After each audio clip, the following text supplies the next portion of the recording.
नमस्कार दुनिया हलचल को स्वागत करुछि मु संजय। आसंतु नजर पकाइबा वर्तमान मुख्य खबर उपरे। आज हेउची महान जननायक तथा स्वाधीनता संग्रामी नेताजी सुभाष चंद्र बोसଙ୍କ 129तम जयंती।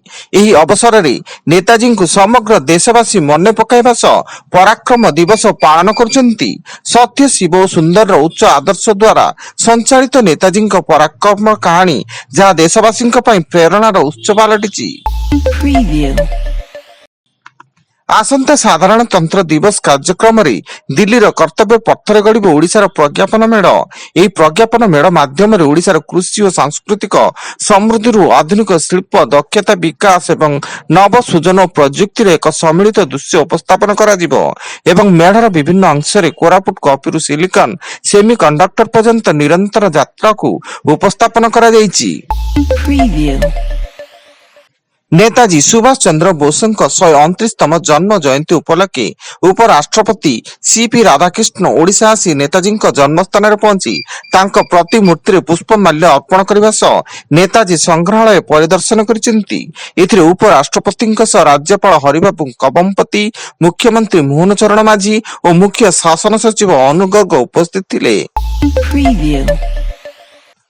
बालेश्वर जिला बालियापाड़ ब्लॉक अंचल रे जमाकारी 50 लाख ऊर्ध्व टंका आत्मसात करने अभियोग ग्रामवासी भारतीय स्टेट बैंक ग्राहक सेवा केंद्र परिचालक रंजन राणा को विद्युत खुंटरे बांधी निस्तुक माड़ मारी एवं पुलिस उक्त्यक्त लोकों कबल अभियुक्त रंजन को उद्धार कर थाना को नहीं अधिक पचराउचरा जारी रखिछि।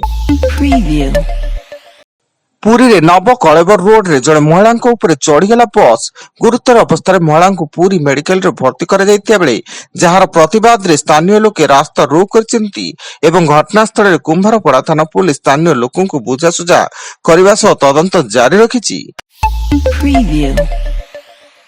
आज पवित्र माघ शुक्ल पंचमी तथा श्री पंचमी। माघ शुक्ल पंचमी तिथि महादेवी सरस्वती पूजा प्रसिद्ध एवं गाँव सहर चारिआडे आज मां सरस्वती को पूजा अर्चना करा जाउता बेले विशेष भावे विद्यालय गुड़िक उत्सव मुखर देखा जाउची। सृष्टिकर्ता ब्रह्मांकर कपालर तेजर आविर्भूत ए देवी ज्ञान प्रज्ञा वाणी सौंदर्य तथा समस्त गांधर्व कला सह कविता अन्य समस्त सृजन क्रियार अधिष्ठात्री अटंती। छत्तीसगढ़ बालोदा बजार भाटपारा जिला निपानिया तहसिल बाकुलाई ग्राम रियल इस्पात एवं स्टील प्लांट विस्फोरण एथिरे 6 जनकर मृत्यु घटिया बेले मृतक माने बिहारी निवासी बोली सूचना। गरम पाउंस एवं धूली जोगु श्रमिक माने गुरुतर भाव पोड़ी जाइतिले। मणिपुर चुराचांदपुर जिले में कुकी संप्रदायर लोक माने मैतेई संप्रदायर जड़े युवक को अपहरण कर गुली कर हत्या करछंती। हत्या प्रतिवाद रे मैतेई संप्रदायर सदस्य माने गुरुवार काकजिंगी जिले में प्रतिवाद प्रदर्शन करबा सह टायर जाली विक्षोभ प्रदर्शन करथिले।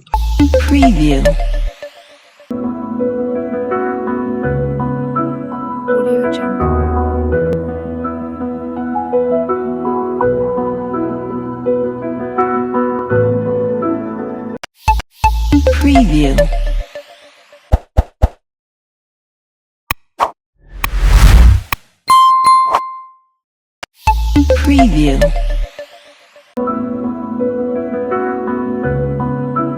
Audio Jungle.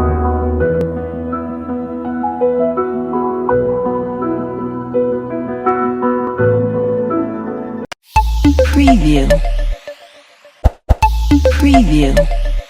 उत्तर प्रदेश आग्रार जगदीशपुर अंचल माकटाई ताराहाई निकट रास्तार जाउथबा एक कार निआरे जली पोड़ीगला एवं कार ड्राइवर कार भितर पसी जीवंत दग्ध हो जाइतिया बेले तांको परिवार वर्ग पोस्टमार्टम हाउस रे पहुंची मृतदेह चिन्हट करथिले। एवं भारत और न्यूजीलैंड मध्य चलता पंचम मैच विशिष्ट T20 सीरीज रो प्रथम match team India 48 run Jitiya बेले आज रायपुर रे संध्या 7टारे उभय टीम मध्य द्वितीय T20 मैच हेबो एवं भारत एही मैच जीति 2-0 रे आगुआ हेबाकु चेष्टा करिवो। वर्तमान पई एतिकी अधिक न्यूज अपडेट्स पई विजिट करंतु आम वेबसाइट www.duniyahalchal.in। धन्यवाद।